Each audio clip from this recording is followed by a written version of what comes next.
त्यो कुहिरो चाहिँ अब माथि पुग्दा त मलाई छल नि ओ बाटो जानुपर्छ म चाहिँ यस्तो यस्तो यस्तो यस्तो हुँदै बाटो त्यो रोड हो माथिको यस्तो यस्तो यस्तो झर्दै झर्दै माथि पुगेर यस्तो जानुपर्छ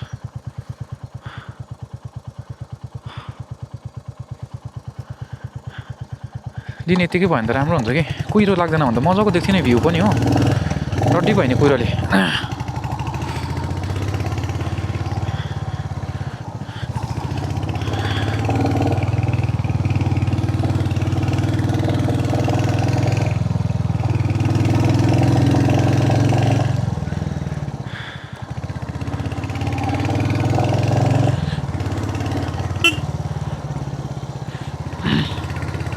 गाडी धप्पु दिँदैन कि यहाँ तर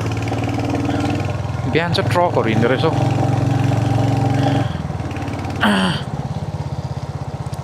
विन्टरमा चाहिँ कस्तो चाहिँ जाडो हुन्छ होला यहाँ मैले सोचेँ कि अब जग्गा त दामी हो नि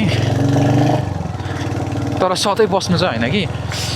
त्यो वेदर कन्डिसनसँग प्रब्लम हुनेहरूलाई चाहिँ जाडो बेसी हुनेहरूलाई चाहिँ साह्रो पर्छ यहाँ कि मलाई तर कस्तो दामी लाग्यो नि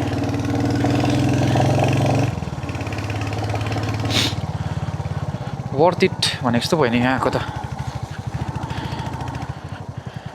खेर चाहिँ गएन धन्ना नेट चाहिँ चल्दो रहेछ कि त्यहाँ चाहिँ बुइ नभए त पेमेन्टको मेरो रड्डी थियो नि क्यासै थिएन हो 1100 कि कति मात्रै थियो क्यास चाहिँ अनि त्यहाँ 1500 गर्नुपर्ने हो धन्ना गुगल पे एकै हुन्छ नेट चलेर फोन पे अनलाइन पे गर्दा भयो